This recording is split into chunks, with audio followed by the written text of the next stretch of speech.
The cabin that wasn't there yesterday. The old fire road through Oregon's Cascade Mountains had been closed for 12 years. According to every official map, there wasn't a single building within 20 miles. So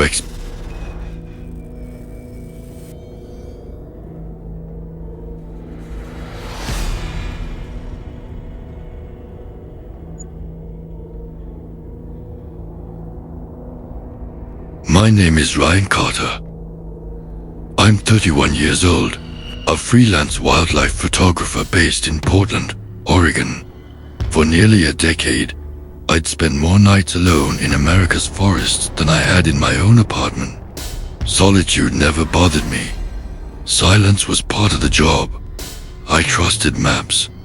I trusted my camera. And I trusted the wilderness. After what happened in the Cascade Mountains, I stopped trusting all three. It started with an assignment from an outdoor magazine. A series of photographs documenting the untouched wilderness of the Mount Hood National Forest. No hiking trails, no tourist camps, just miles of dense pine forest where very few people ever ventured. Exactly the kind of place I loved. Before leaving Portland, I stopped at a small gas station near the last town before the mountains. The cashier, an elderly man named Walter, noticed the camping gear in the back of my truck. Heading into the forest, he asked, "Mount Hood?" He nodded slowly. "Stay off the old fire road." I smiled politely. "Bad condition?" "No." His expression remained serious. "It doesn't always lead where you think." I laughed. "That's a new one." He didn't laugh back. "I've lived here 50 years. I've watched people leave on that road. They just never came back the same." By late afternoon, I reached the abandoned fire road. A rusted metal gate blocked the entrance. A faded warning sign read, "Road closed. Unstable terrain. Nothing unusual." After checking my GPS and printed topographic map, I hiked several miles into the forest. The air smelled of pine needles and damp earth. Sunlight filtered through towering Douglas fir trees. The only sounds were birdsong and the distant rush of a mountain stream. It was perfect. I found a small clearing overlooking a valley and pitched my tent. As the sun disappeared behind the mountains, I cooked dinner over a small camp stove and reviewed the day's photographs. Everything felt normal. Peaceful. By 10 o'clock, I crawled into my sleeping bag. The forest was silent. Something woke me around 3 in the morning. Not a scream. Not footsteps. A sound. Soft. Steady. Like someone slowly hammering nails into wood. Tap. Tap. Tap. I checked my watch. 3:12 a.m. The sound continued for nearly a minute. Then, nothing. I unzipped the tent just enough to look outside. The clearing was empty. Moonlight spilled across the trees. No movement. No lights. No people. It stood nearly 60 feet tall. Its weathered wooden frame leaned slightly toward the valley below. One window reflected the last light of the setting sun. The others were completely black. No lights. No movement. No sign of life. Exactly the way an abandoned tower should look. Inside, everything was covered in dust. Old maps curled off the walls. Broken furniture lay scattered across the floor. The radio console sat exactly where the old report said it would. Disconnected. Its power cables had long since rotted away. I inspected every wire, every antenna connection, every battery compartment. Nothing. The equipment was completely dead. I documented everything with my camera. At 11:30 p.m., I finished my inspection. The mystery was solved. Or so I thought. At exactly 11:47 p.m., the dead radio crackled. KSSSHHHH. Every hair on my arm stood up. The speaker hissed with static. Then, A terrified woman's voice filled the room. Mayday! Please! If anyone can hear me, he's climbing the stairs. My pulse hammered in my ears. I stared at the powerless radio. It continued. Please don't leave me here. A loud wooden creak echoed from somewhere below the tower. Then another. Slow, heavy footsteps. Someone was climbing the stairs. The radio whispered one final sentence. Whatever you do, don't let him know you're here. The transmission ended. Silence returned. Then, another step echoed beneath the tower. Closer than before. The cabin that appeared overnight. The house that knows your name. The cabin door stood open. No movement. No footsteps. Only darkness beyond the doorway. I should have walked away. Every survival instinct I had developed over years of working alone in remote forests told me to pack my gear, get back to my truck, and forget I'd ever seen the place. Instead, I climbed the porch steps. The old wood groaned beneath my boots. The temperature dropped with every step. By the time I reached the doorway, my breath had become visible in the air. I stood there for several seconds. Hello? I called. No answer. Slowly, I stepped inside. The cabin smelled of cedar, old books, and with smoke. Sunlight filtered through dusty windows, illuminating tiny particles drifting through the air. The room was simple. A stone fireplace, a wooden dining table, a bookshelf, a faded leather couch. Everything looked old, but not abandoned. The fire was still burning. A kettle sat above the flames. Steam rose gently from its spout. Someone had been here only moments before. Is anyone here? I asked again. Silence. Then, a floorboard creaked somewhere upstairs. I looked toward the staircase. Nothing. The sound never came again. I lifted my camera and began recording. The viewfinder showed the room exactly as I saw it. Everything looked normal, until I panned toward the fireplace. A framed family photograph rested on the mantel. I walked closer. The picture showed a smiling family standing in front of the very same cabin. A man, a woman, a little girl, and me. I felt my stomach drop. I wasn't just similar to the man. It was my face. The same eyes. The same beard. The same jacket I was wearing now. I stared at the photograph for nearly a minute. It had to be fake. Some kind of trick. But the frame was covered in dust. It looked decades old. I turned it over. Written in faded ink were 4 words. Welcome home, Ryan. My hands began to shake. I searched the rest of the room. The bookshelf contained old journals. Most were weathered beyond reading. One remained intact. Its leather cover bore no title.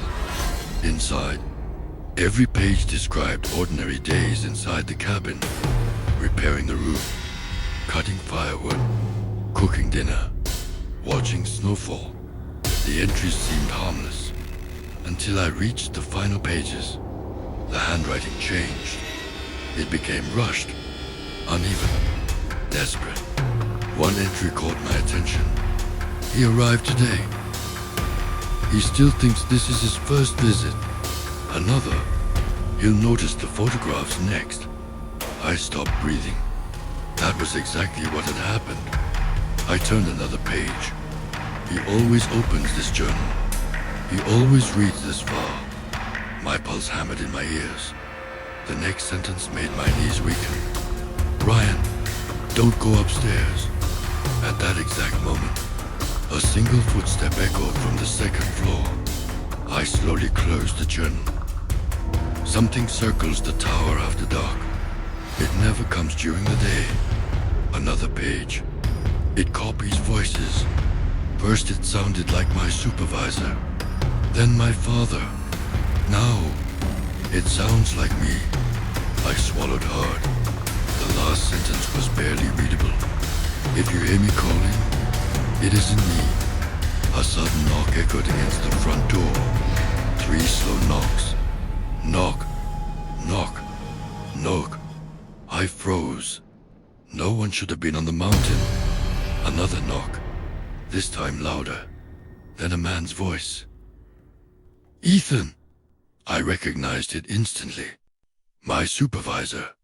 What are you still doing up there? We lost contact with you. I hurried toward the door. My hand reached the handle. Then I remembered something. There was no road to the tower. The last hike up had taken me almost 4 hours. No one could have reached the summit that quickly, especially in the middle of a storm. The voice came again. Ethan, hurry. We have to leave. Lighting flashed through the window. For an instant, I saw the figure standing outside. It wore my supervisor's rain jacket, but its face was turned away, perfectly still, waiting. I didn't open the door. A long silence followed. Then the voice changed. It was no longer my supervisor. Now, it sounded exactly like my younger brother, the one who had died in a boating accident 11 years earlier. Ethan, it's me. I've been waiting. My knees nearly gave out. The voice was perfect. Every word, every breath, every pause. Tears filled my eyes. Then I looked down. Beneath the door, there were no footprints in the wet mud, only darkness, as if whoever stood outside wasn't standing on the ground at all. The knocking stopped. The tower fell silent once more. Then, from somewhere directly above the roof, came the sound of slow footsteps. Something had climbed past the stairs, and it was now walking across the top of the tower. The cabin that appeared overnight. Every window shows a different night. I couldn't breathe. The figure behind the upstairs window never moved. It simply stood there, watching me. Its face was hidden by the reflection of the morning sun, but I didn't need to see it. Somehow, I already knew whose face was staring back. Mine. I forced myself to look away. When I looked back only a second later, the curtain hung perfectly still. The figure was gone. Every logical part of my mind told me to leave. My truck was less than 3 miles away. I could be on the highway within an hour. I began stuffing my camera equipment into my backpack with trembling hands. Tent, sleeping bag, lenses, drone, everything. I grabbed the truck keys from my pocket. They weren't there. I checked every pocket again. Nothing. My keys had disappeared. Panic settled into my chest. I emptied my backpack onto the ground. Still nothing. Then I heard a familiar sound. A faint metallic jingle, coming from inside the cabin. I stood frozen.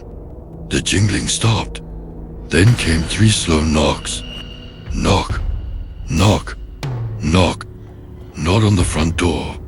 From upstairs. I backed away. The cabin remained perfectly silent. The forest around me had changed again. No birds, no insects. Even the wind had disappeared. It was as if the entire mountain was waiting for me to make a decision. Against every instinct, I walked back toward the cabin. The front door opened before I touched it. Slowly, without a sound. The air inside felt colder than before. The fire in the fireplace had gone out. The room was darker, older. Dust-covered furniture that had looked clean only minutes earlier. It was as though years had passed since I'd left. My keys? I called. No answer. Then I noticed something on the dining table. A ceramic coffee mug. Steam rose gently from it. Beside the mug sat my truck keys. I stared at them. There was no way they'd been there before. Tucked beneath the carrying was a folded note. It read, "You always forget them." My pulse quickened. I didn't touch the note again. I grabbed the keys and headed for the door. It wouldn't open. I pulled harder. Nothing. The handle refused to move. Behind me, a grandfather clock began chiming.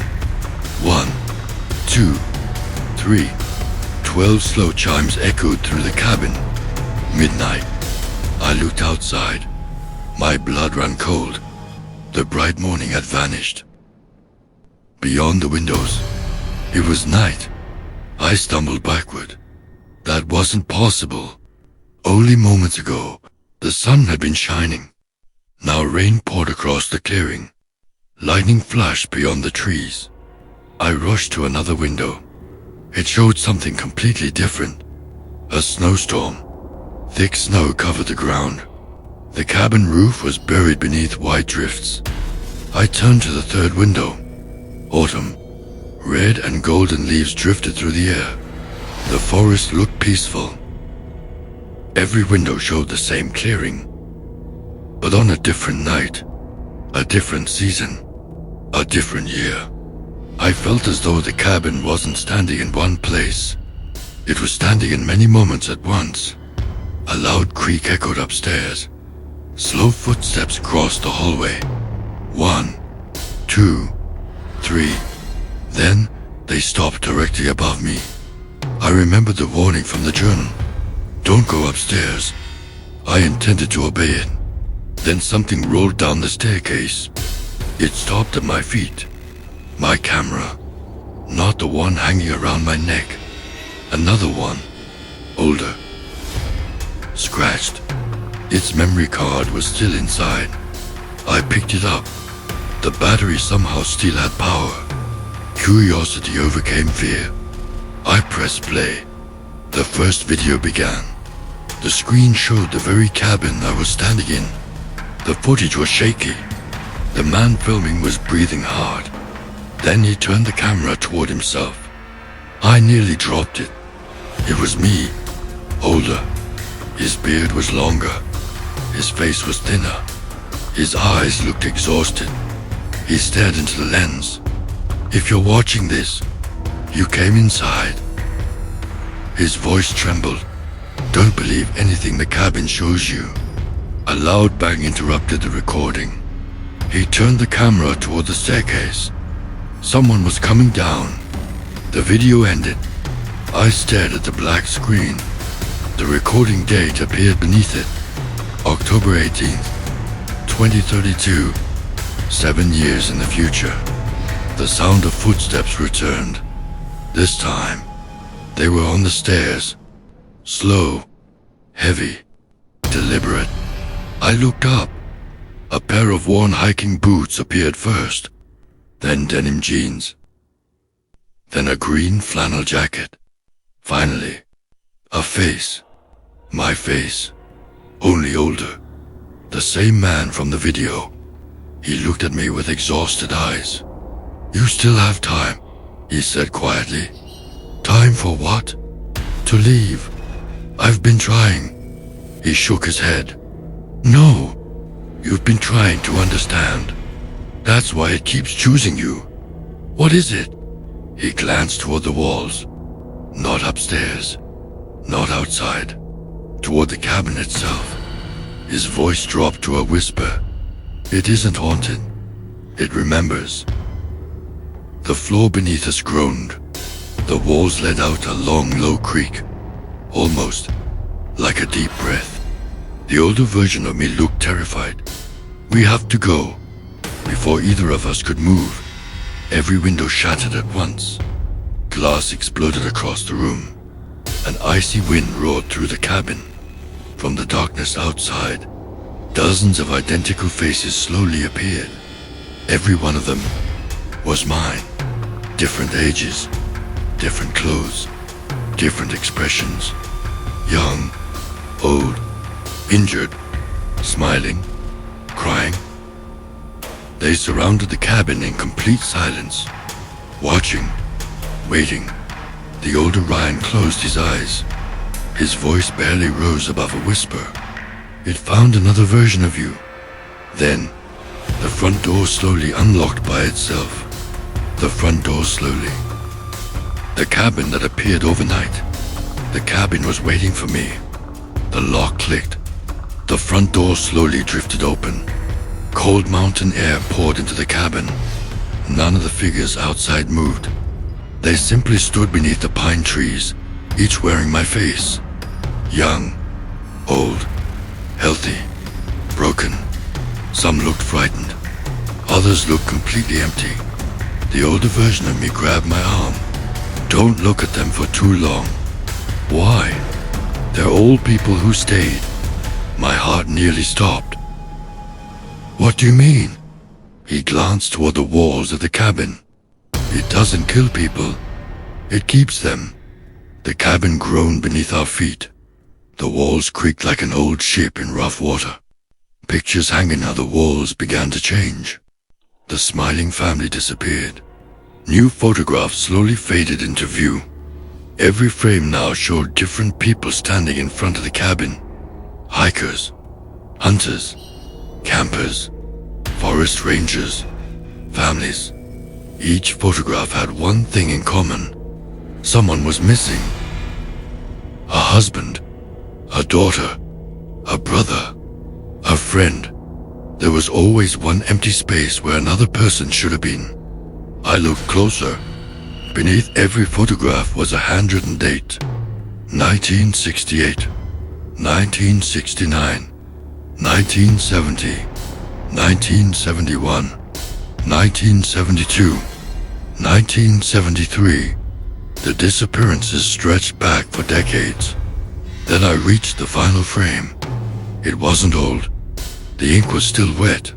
The photograph showed my campsite, my tent, my truck, and me standing on the porch of the cabin, smiling.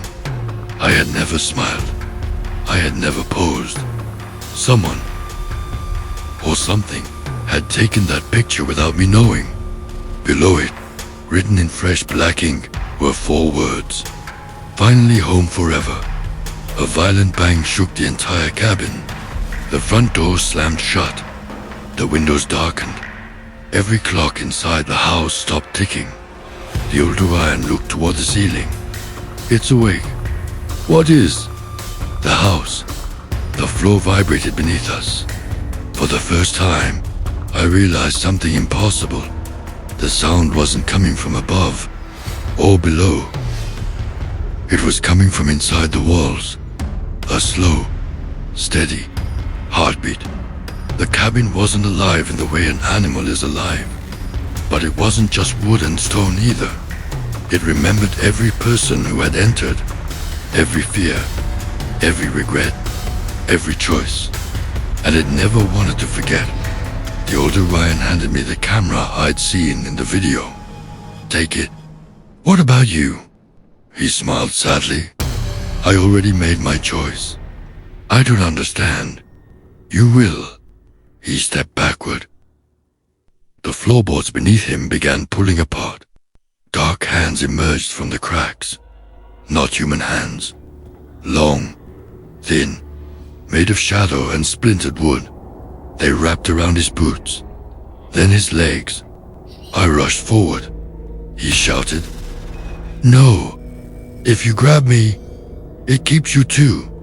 The shadow hands pulled harder. He never screamed. He simply looked at me with tired eyes. I came back because I thought I could save myself. Moonlight covered the endless forest. Then I looked down. Hundreds of people stood silently around the base of the tower. Search and rescue volunteers, forest rangers, hikers, campers, all staring up at me. None of them moved. None of them blinked. Their old clothing came from decades. Some carried lanterns. Some held radios. Others still wore backpacks. Every one of them looked lost, as if they'd been waiting for someone to notice them. Then, one by one, they slowly lifted a finger, pointing, not at me, at the open tower door behind me. The footsteps stopped. A terrible silence filled the air. Then I heard breathing.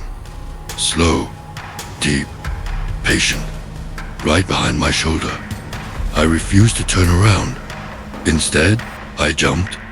The emergency safety cable hanging beside the tower caught my fall. I slid nearly 30 feet before crashing into the rocky hillside below. Pain shot through my ribs, but I was alive. I stumbled to my feet and ran. Branches tore at my jacket. Loose rocks slid beneath my boots. I never looked back, not once. I reached the trailhead just before sunrise. My truck was exactly where I'd left it. The old ranger, Collins, was waiting beside it. He looked relieved to see me. "You made it." I leaned against the truck, struggling to catch my breath. What was in that?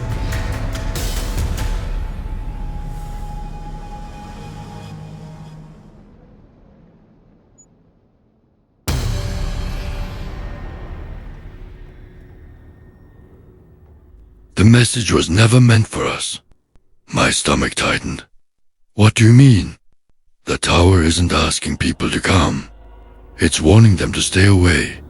3 months later, the Forest Service officially demolished Black Pine Lookout.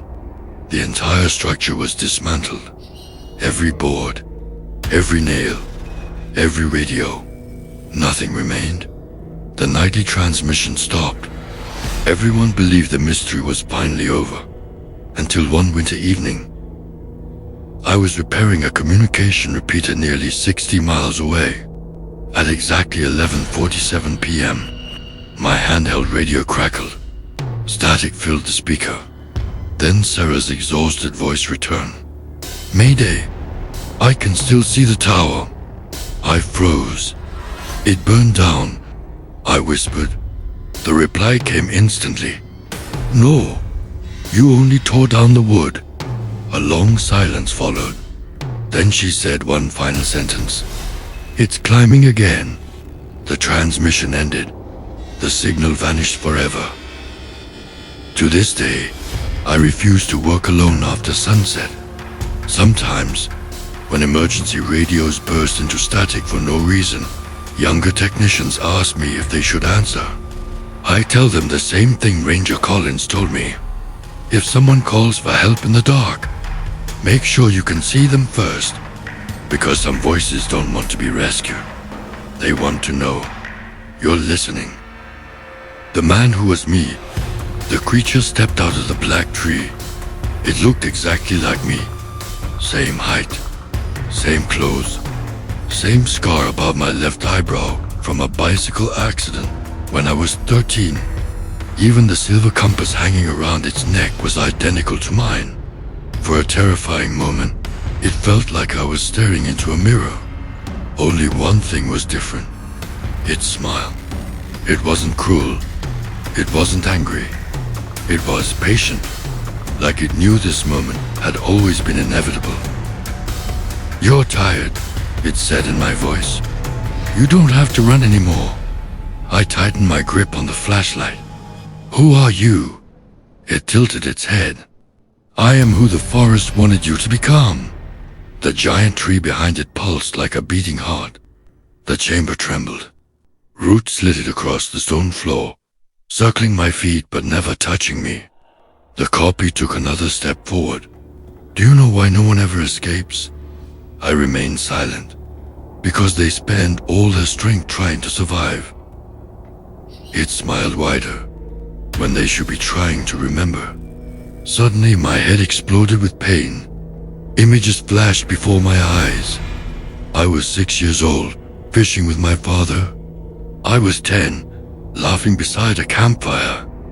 I was 17, saying goodbye before leaving for college. Then the memories twisted. My father's face blurred. My mother's voice faded. Their names slipped away like smoke. I grabbed my head. "No." The copy watched calmly. "It's happening. You are forgetting.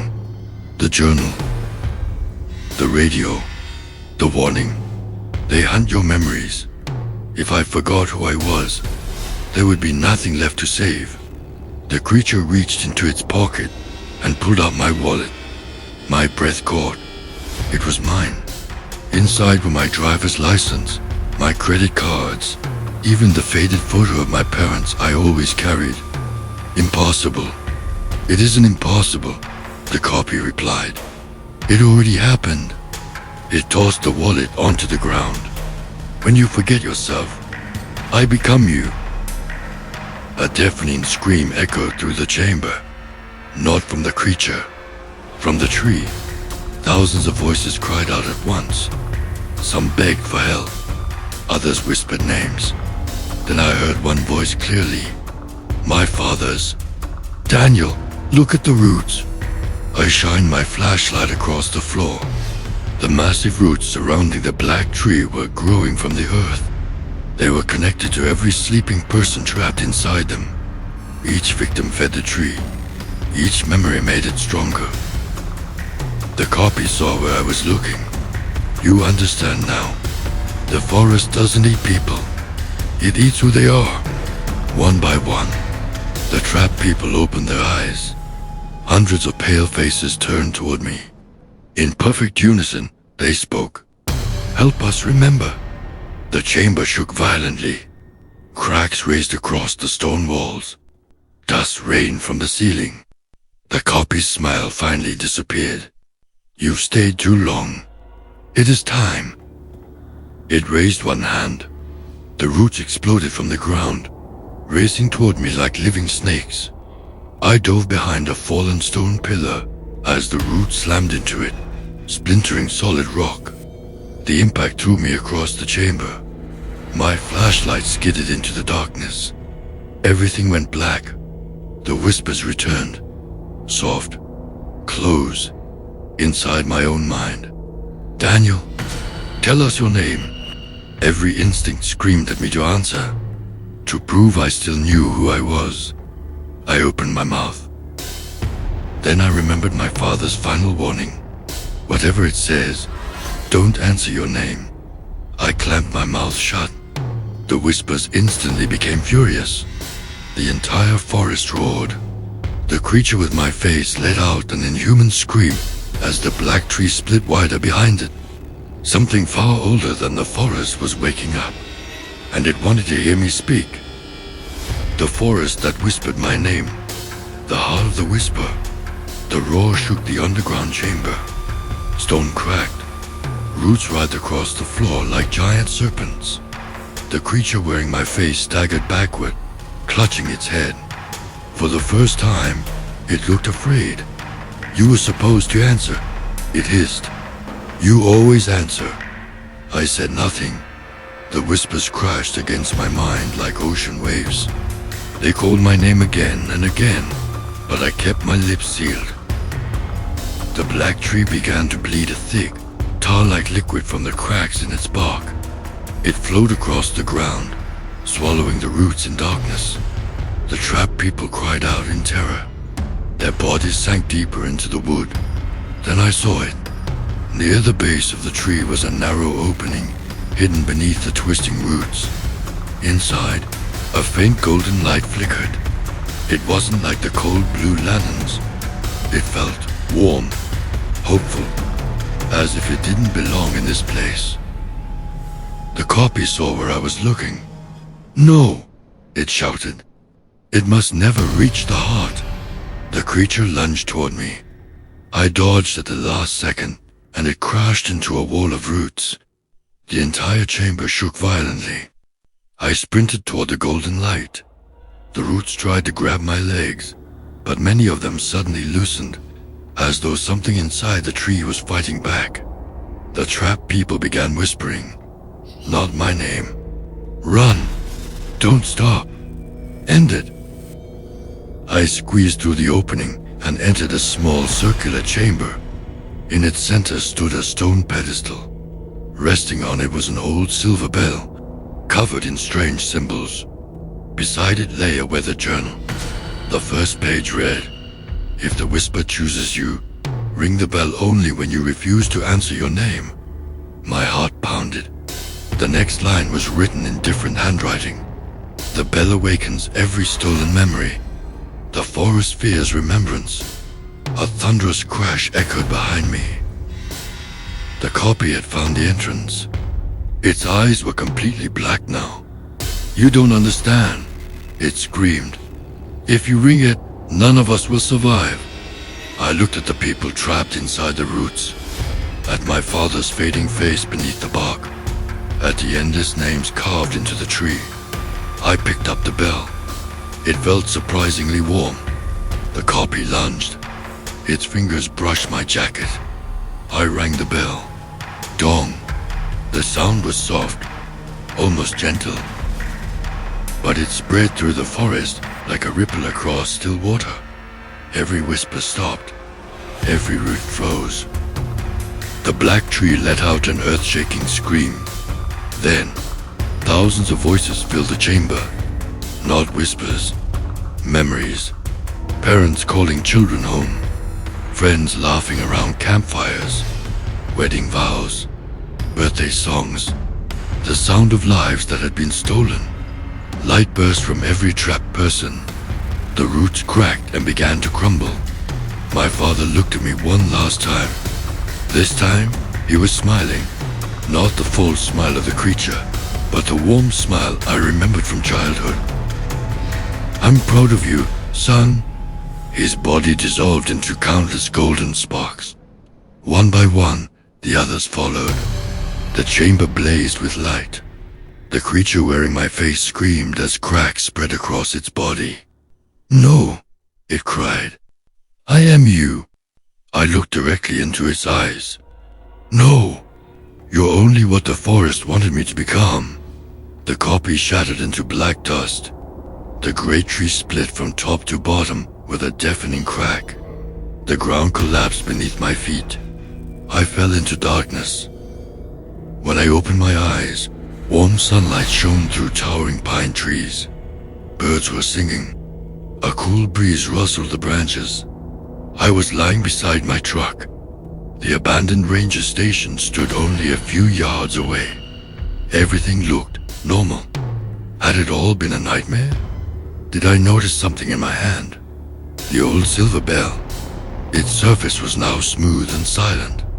I stood slowly and looked toward the forest. The fog was gone. The trees swayed peacefully in the wind. As I climbed into my truck, I glanced once more at the tree line. For just a heartbeat, I thought I saw my father standing among the pines. He smiled, raised one hand in farewell, and slowly faded into the morning light. The end.